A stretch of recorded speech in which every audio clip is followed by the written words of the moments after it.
Welcome to rSlash, Am I the Butthole, where someone demands that OP hands over her dead father's inheritance money. Am I the butthole for refusing to pay for my sister's husband's surgery with my inheritance money? My sister is 27 and I'm an 18-year-old girl. We lost our dad a year ago. He was my only parent. My mom was never in mine or my sister's life. Our dad left money for me and my sister used her inheritance to get new cars and renovate our house. I live with my aunt right now because my brother-in-law wouldn't let me stay with my sister. I'm planning on using my inheritance money to pay for college tuition. I've always wanted to be a doctor, but I haven't decided which branch yet.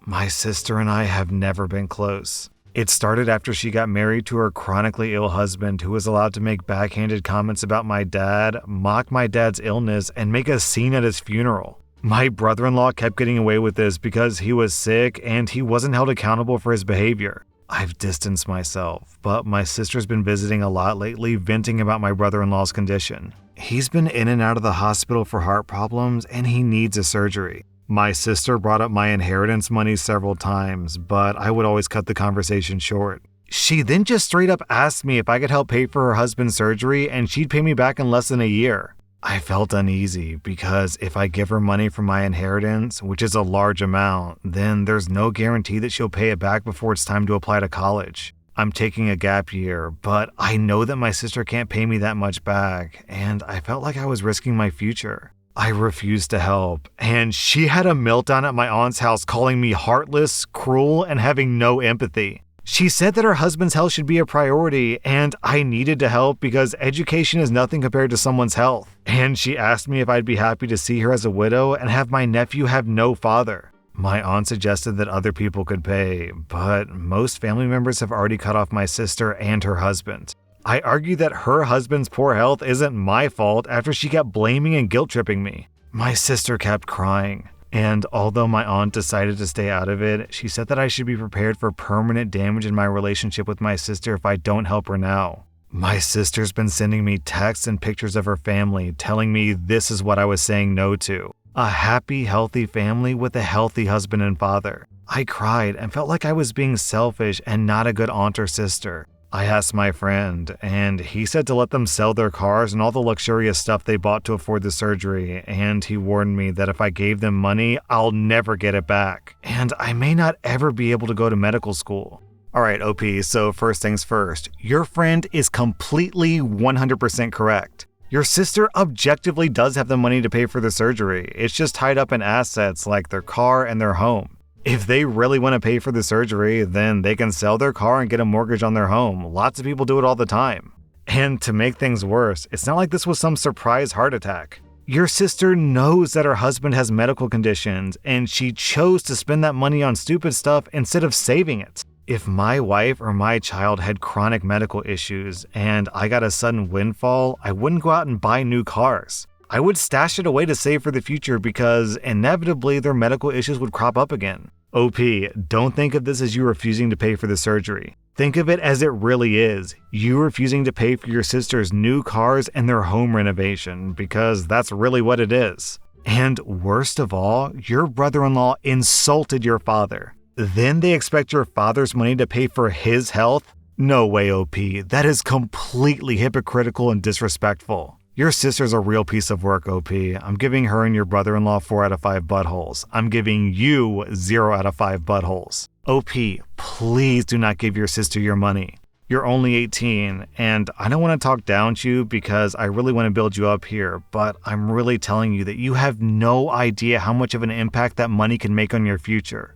Anyone who's had over a decade of student loans can tell you that really sets you back. So please, keep your father's money for yourself and spend it on your future, not your sister's toxic husband. Am I the butthole for making my son deal with rotting meat?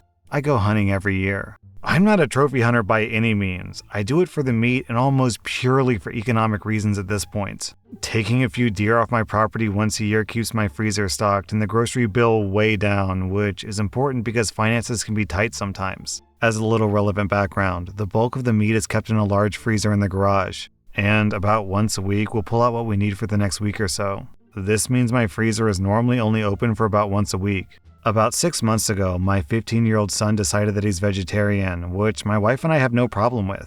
We started making meatless meals twice a week, and we made sure that every other dinner was such that the meat was separate from everything else so he could still eat with us. This has been working great for the last 6 months with no complaints. However, last week when I pulled the meat from the freezer in the garage, he decided to come behind me and unplug the freezer. I guess he thought that we weren't doing enough to support his cause. He never spoke to us or complained about our twice-a-week setup prior to unplugging the freezer. Well, as you can imagine, with a now unrefrigerated pile of meat in the summer heat, it didn't take long for the meat to start to rot and stink. The freezer kept the smell in for a while, so by the time we finally noticed, everything was completely putrid. I asked my son if he knew what happened, and he proudly said that he had unplugged it on purpose and now we would have to be meat-free. I told him that he didn't have the right to ruin a freezer full of meat and raise the family's grocery bill without discussing it with anyone. I told him that as part of his punishment, he had to clean up his mess, meaning dispose of all the rotting meat and either sufficiently clean and sanitize the freezer or purchase a new one out of his savings. He called me a butthole for making him interact with meat in any form. But he made the mess, so he needs to clean it up. Am I the butthole?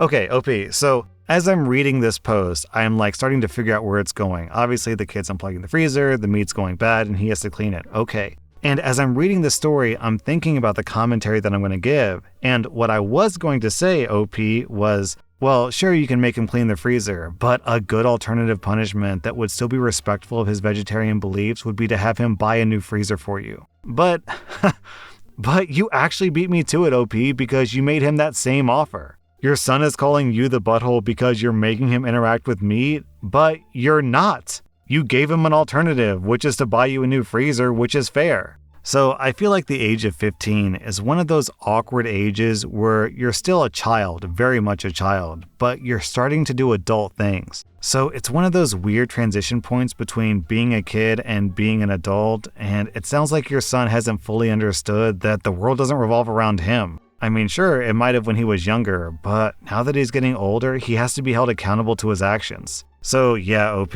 I'm completely on your side. If you dug in your heels and said that he had to clean out the freezer and you didn't give him the option to buy a new freezer, then yeah, you might be the butthole. But the fact that you gave him a choice means that he's just being spoiled, much like the meat. Also, down in the comments, we have this contribution from Liz Weasley. Not the butthole. I'm a vegetarian myself, and I would argue that what he's done is worse because now the deer's died for no reason. Plus, it's not okay for him to intentionally ruin the family's groceries and waste money. Buying a new freezer might be overkill, but I don't think it's unreasonable at all to make him clean it.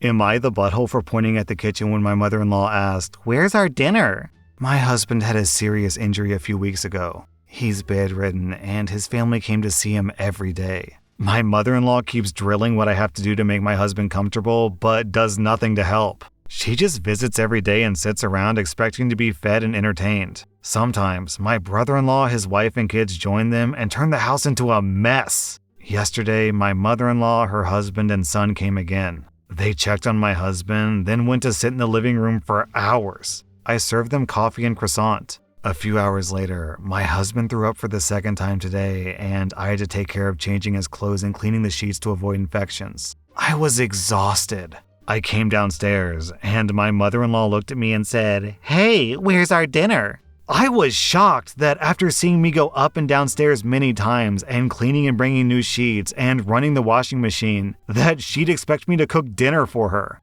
I'd already eaten a sandwich and yogurt, and oh, by the way, I'm also 4 months pregnant. I pointed at the kitchen and told her to help herself. She gave me a look, then said that she didn't expect me to ask her to cook dinner at my house. I said that I didn't expect her to ask me to cook her dinner while I'm taking care of her son. She started arguing about the way that I spoke about my husband, saying that as his partner, this is the least that I could do. And she called me unhinged for throwing in her face that I'm helping my husband. She got her husband involved, asking what his thoughts were on me making guests go hungry and forcing them to cook when this is supposed to be my duty as a host. My father-in-law said they could just order food and call it a day, but my mother-in-law got mad and lashed out, criticizing me, saying that I wasn't up to the challenge of taking care of my home and my guests like an adult. I lost it on her and told them to leave since she kept yelling and disrupting my husband's sleep. She left after saying that she felt sorry for her son and her grandbaby with an aggressive wife and mother like you. She said that she understood that I had a lot on my plate, but she lectured me about how I should have respect for her as a guest. She kept saying that if she was his wife, then she wouldn't have acted this way. And I shouldn't be using the fact that I take care of my husband against them. She asked me to apologize, but I didn't. Alright, OP, so when my daughter was born, my mom came to live with us for like a month straight, and let me tell you how that went. My mom changed diapers, she helped with bottle feeding, she helped with bath time, she basically helped with all chores involving the baby.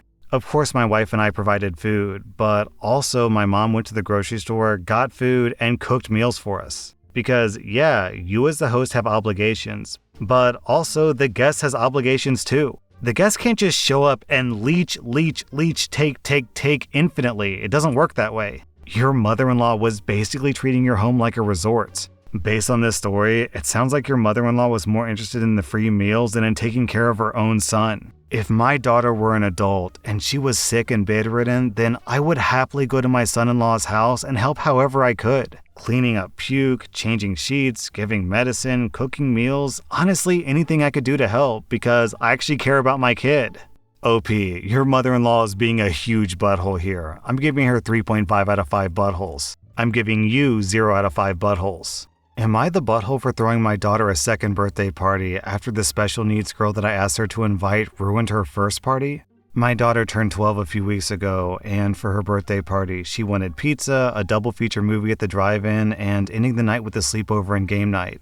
I told her she could invite 4 friends. I suggested she invite Molly, a girl who just moved to my area and is in my daughter's class. I even admitted Molly's mom had told me that Molly was having a hard time making friends since the move. Molly has cerebral palsy and some developmental and intellectual delays, but overall she seemed very sweet. My daughter agreed to invite Molly, but I think it was only because I asked. While Molly seemed to be a very sweet kid, she was absolutely awful at the party. She cried when we didn't get a pizza with her favorite toppings and then stole the first slice of cake meant for my daughter. Things got even worse at the movie. The first movie, Cruella, was too scary for Molly, and she started freaking out and crying multiple times throughout the movie. I tried to calm her down, suggesting that we take a walk to the snack bar during the scary parts or close her eyes, but she was inconsolable. I tried calling Molly's mom a few times to pick her up, but I didn't get an answer. Eventually, we had to leave before the second movie, Black Widow, which was the movie my daughter really wanted to see.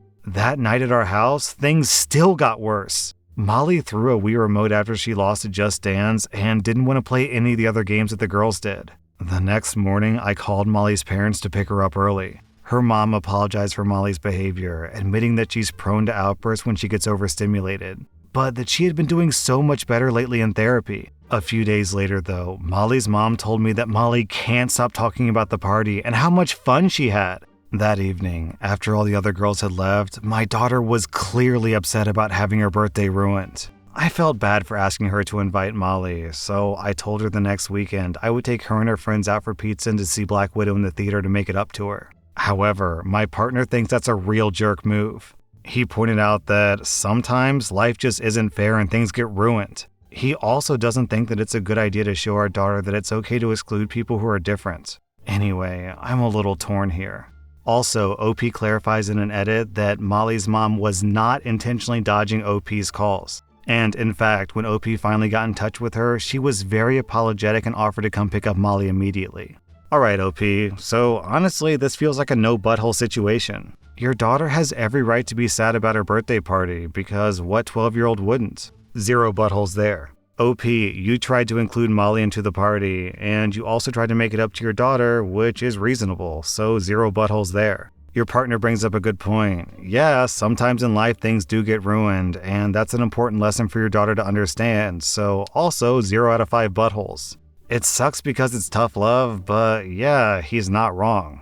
I also can't really fault Molly's mother because it sounds like she was being fairly reasonable. I mean, yeah, I guess she could have warned you, but even if she had warned you, would that have changed anything? So I'm giving her 0 out of 5 buttholes. And as for Molly, is it even fair to give her a butthole score when she has developmental disabilities? Not really. I would say that maybe it sounds like Molly isn't quite ready for this kind of group dynamic, But for the most part, I think that everyone in the situation has a right to feel the way that they do, and so 0 out of 5 buttholes across the board. Also, OP, don't worry about the makeup birthday party. You're not really cutting out Molly, you're just taking your daughter and her friends to go see a movie that they want to see but that Molly doesn't. Seems reasonable to me. That was rSlash AmITheButthole, and if you like this content, check out my Patreon where I publish extra episodes. Also, hit that subscribe button because I put out new Reddit videos every single day.